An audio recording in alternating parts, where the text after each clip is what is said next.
Hello guys, প্রথমেই sorry কারণ আমি আজকে ব্লগটা শেষ করিনি, রাতে এসে কিছু খাইনি তাই।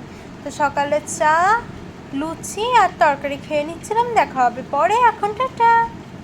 গাইস, এইটা আমার ফেভারিট জিনিস, আবার ডিম সেদ্ধ। আর এটা তোমরা আর কিচ্ছু না, জাস্ট ভিউটা দেখো, সামনে বৃষ্টি পড়ছে, ব্যালকনি থেকে আমি ঘরে বসে দেখছি। ওয়াও কি সুন্দর। আমি খেয়ে নিই, দেখা হবে পরে, এখন টাটা। তো তারপরে এই বেড়ালটাকে দেখো, জল খেলো, খেয়ে নিয়ে ওই বাড়িরই পোষা, যেই বাড়ি গেছিলাম আমার দিদা বাড়ির, ওই দুনের বাড়িরই পোষা। দেখো বিড়ালটা কি সুন্দর।